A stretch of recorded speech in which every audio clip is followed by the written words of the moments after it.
As a lifelong Power Ranger fan, there are comments I hear from people over and over again. These are rumors that transform themselves into facts about Power Ranger. But today I'm going to go through some of those facts and tell you the truth behind those references. Hey guys, my name's Casey. I'm a huge Power Ranger fan. I'm so overwhelmed by the awesome support I've gotten from this channel. I just started as a fun little thing to do to relieve stress, and it's just turned into a really awesome community of people who like talking about Power Ranger fan theories. So if you're into that, please subscribe, jump on the comment section, and get talking with the rest of us. So here are 10 facts about Mighty Morphin Power Rangers that everybody gets wrong.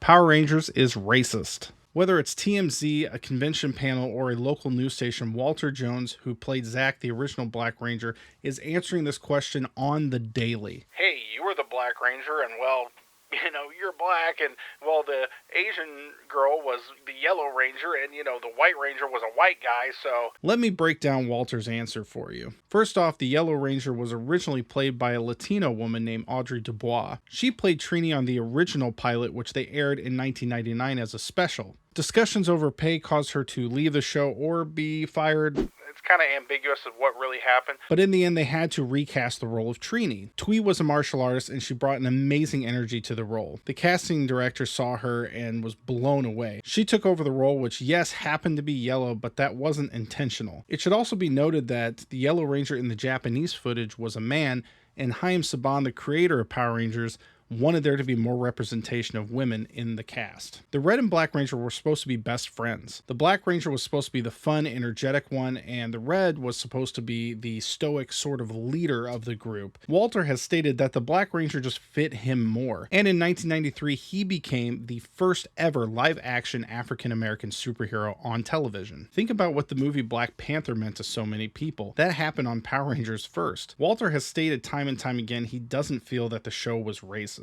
He loved being the Black Ranger and inspiring kids all over the world. And Power Rangers has maintained a diverse cast throughout its 30-year run. Power Rangers had its first African-American Red Ranger in 1997. Women can't be leaders. There are even people on the Power Ranger fan pages that bring this up. Why are men the only ones able to lead a team of Rangers? Now, I'm not going to pretend like it's been an even 50-50 split between female leaders and male leaders, but there have been female leaders in Power Rangers since the original Mighty Morphin Power Rangers series. The third season of Mighty Morphin Power Rangers ended with a 10-episode miniseries where the Rangers were turned into kids. Earth was aided by a Ranger team from a distant planet. These were the Mighty Morphin Alien Rangers, and their team was led by Delphine, the White Ranger. She commanded her team during this quick run from February 5th, 1996 to February 17th of that year. In 2001, Power Rangers Time Force had one of the fandom's favorite Pink Rangers and team leader, Jen Scott, played by actress Erin Cahill. If she looks familiar to you, she currently does a lot of Hallmark movies. Her character's fiance was killed by the dastardly Rancic, and she sets off for justice and maybe a little revenge. The following year, we had Power Rangers Wild Force, and the season starts with Cole discovering a group of Rangers. Up until Cole's interest into the team, they were led by Taylor,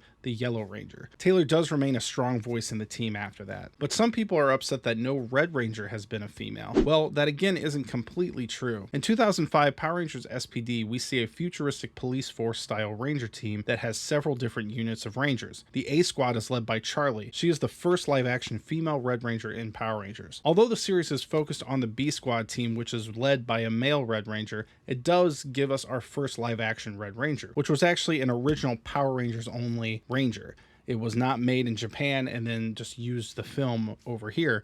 So the first time they really had the option of making their own Red Ranger, they did have a woman. Finally, we hit 2011 where we see the Samurai Rangers led by Jaden. But later on, we discover that his sister is the real chosen one, and she comes to take over as leader of the team. She becomes the second live-action female Red Ranger. Now, the truth is that since the Ranger footage is taken from Japan, to have to refilm every scene with the Red Ranger to change the sex of that character almost defeats the purpose of using that footage to keep costs down. But if this is something you really wish would change, Power Rangers has actually broken ties with the Japanese show, and we'll be seeing our first original American/New Zealand made Power Rangers. So a full season of a female Red Ranger could be in the near future. The original cast was fired. In 1995, we saw Mighty Morphin Power Rangers, the movie, and in it we have 3 changes in the Ranger lineup. Jason, Zach, and Trini were replaced with new characters. In the TV show, this was explained very poorly. The episodes after these actors left brought some pretty hokey editing tricks. Trying to make it seem like the actors were still on the show, the characters would never demorph, film from behind, or only be seen off in the distance. A lot of people assume these actors were fired, but they actually left the show in protest. Power Rangers was the biggest show in the world in 1993,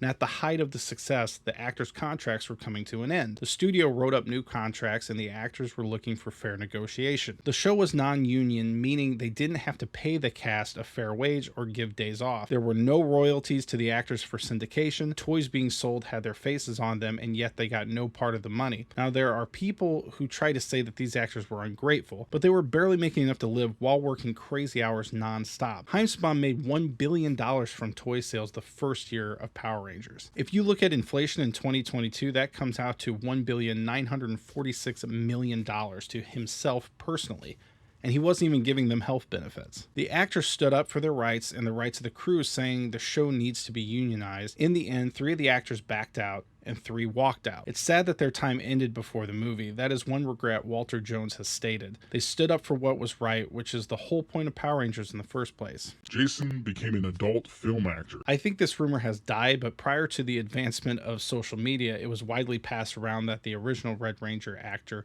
Austin St. John, became an adult film actor. There's a picture of some roided up adult film actor that has somewhat of a similar face, but it's pretty obvious it's not him. After he left Power Rangers, Austin St. John actually became an EMT, saving lives for real. Austin grew up in a military family, and by the time he started on Power Rangers, he had already been teaching martial arts heavily and was a leader in his own right. Tommy and Kimberly forever. The love story that swept us all off our feet as kids remains one of the most talked about stories for people remembering Power Rangers. But unfortunately, it's not meant to be. After Amy Jo Johnson left the show, right before the team switched to Power Rangers Zeo, the character Tommy became the Red Ranger and led his team as Kim went off to train for her gymnastic career. Partway through the series, Tommy receives a Dear John letter from Kimberly. She breaks off the relationship, and Tommy eventually starts dating Kat, who was Kimberly's replacement. In Power Rangers Zeo's Christmas episode, you see an old Tommy reading Christmas stories to his grandkids, and when Grandma walks in, it's Catherine. They have a son named JJ, and it's happily ever after for those two. Sorry to all the Tommy and Kimberly lovers out there, but it just wasn't meant to be, man. Billy left due to harassment. David Yost did an interview in 2010 where he revealed he left set one day after being called a one too many times. Now, it is true, unfortunately, but David is a really inspirational person and has done a lot of work promoting the Trevor Project and other great support systems for people going through similar depression as he did. But what seems to be misunderstood is that people blame his fellow cast members for this harassment. To clarify, it was crew members, not his fellow actors. David and Amy Jo Johnson are still good friends to this day, and through different panels, you can see that the cast genuinely gets along with each other. A lot of them participate in David's charity events. The mid-90s was definitely a different time back then when it came to the subject of homosexuality, but it is great to see where David has ended up. Rangers turn to children. Most people love the Alien Rangers and thought they were really cool, but at the same time, they hate the Rangers being turned into kids. Now, when you look at it from a production standpoint, you have to be understanding. David Yost, for example, was the last original member of the Rangers team at this point. He had been filming Power Rangers in 3-episode chunks, working like 16-hour days, 6 days a week for about 3 years at this point.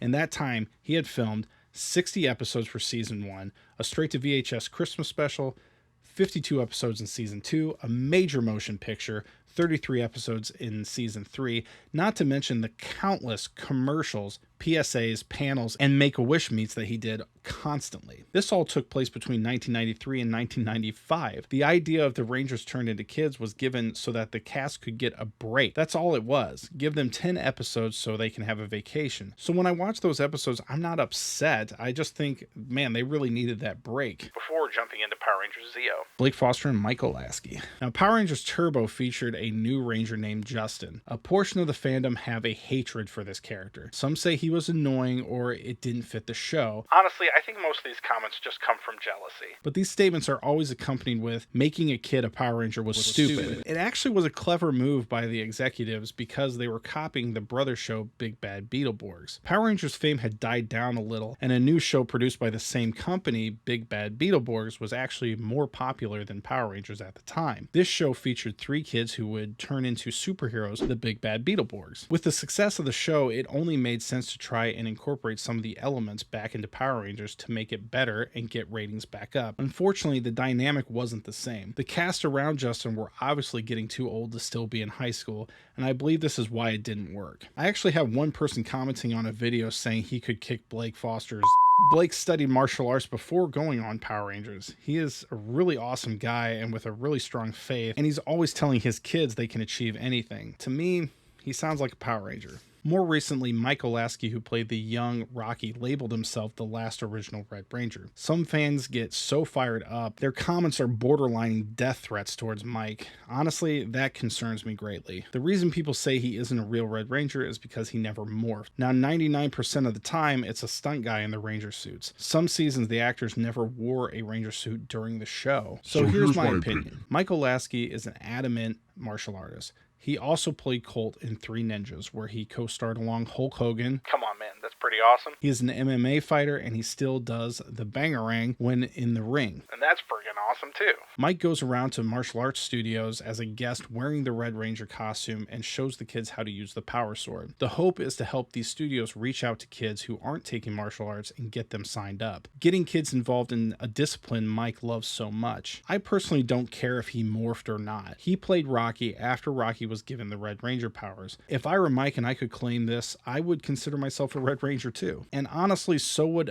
every other Ranger fan in existence. We should be embracing him or anyone connected to Power Rangers. That's a positive thing for everyone. Side note, Blake Foster and Mike Olasky did a fight, and there's a whole documentary on Blake Foster's YouTube channel. I highly recommend watching it. It's awesome. It's really good. The Red Ranger is a murderer. I've had people say, didn't the Red Ranger murder someone? I heard he's in jail for life. There needs to be a lot of clarification to this statement. First of all, the Ranger in question is from a much later season than Mighty Morphin Power Rangers, so your favorite Red Ranger, Jason, was not the person in question. The actor Ricardo Mendina had left Hollywood and was living on a ranch raising and training dogs. He lived at the ranch for free in exchange for his services of keeping the place up and working with the animals. His roommate was actually the owner's brother, who was living there to keep an eye on Ricardo because he had been causing a lot of problems. Now, if you've watched interviews of the actors from that season, it's no secret Ricardo was difficult to work with. The altercation escalated to what Ricardo and his at the time girlfriend claim as self-defense. Ricardo went into his room where he kept a 3-foot sword by his bed. His roommate burst into the room and Ricardo defended himself. That's where the story stops for most people, but there are a lot of details that raise red flags. The roommate was stabbed 10 times, which seems extreme for self-defense. Ricardo's stepfather is a retired law enforcement officer who he tried to call after the incident happened, and as a martial artist, couldn't he have taken down the unarmed roommate in a less lethal way? And there were other items found when the police arrived that raised a lot of questions. Now, long story short, Ricardo pled guilty to voluntary manslaughter and in 2017 was sentenced to 6 years. He was released in November 2020, I assume with heavy parole. Again, there is a lot to the story, and I'm not going to pretend like I understand it, but just to give you a little clarity on the rumor. Mighty Morphin Power Rangers is the greatest season ever. This is without a doubt the most misunderstood statement I hear from people. A lot of those people don't realize that Power Rangers is still going today. I think every die-hard Ranger fan will agree that the original series is very important to the franchise. But for people who have watched Power Rangers for the last 30 years, the statement, Mighty Morphin Power Rangers was the best season ever, is just not true at all. The franchise would never have lasted 30 years if it's been garbage ever since. There are so many seasons that the Ranger fans consider far and beyond the original series. RPM aired in 2010 and is one of the fandom's favorite seasons. This season features an apocalyptic world conquered by robots, and throughout the season we see flashbacks explaining how the Rangers got to the city of Corinth. It is honestly an amazing story with lots of twists and turns, and the majority of Ranger fans would say that it is way better than the original. Not to mention they had an amazing cast who you would probably recognize. Now, season 6 Power Rangers in Space saved the franchise, and I have a whole video on why I think that's the greatest season of all time, and I encourage you to watch it. There are lots of shows out there that start on a small budget. Although Rangers is still a small budget show, they have perfected the stories they are telling. The current season of Dino Fury, which is now Netflix exclusive, is a great example. It's way better at storytelling and throws in good humor, and we're also starting to see Easter eggs from former seasons as well. I hope this cleared up a few of the things in the rumor mill about the original Power Rangers, and I hope that if you enjoyed this, that you might subscribe, join the Foil Helmets, get us all involved, comment below. Let's get talking. It's fun, guys. I enjoy this so much. And lastly, can one of the fan film studios that have been doing these fan film Power Rangers, can one of you have Michael Lasky on and just let him morph? That's all I want. I just want to let him morph, and so he can claim that. And even though people are going to say it's not canon, at least we can put that in there for him. Come on, get that happening. All right, guys, bye. Have a good one.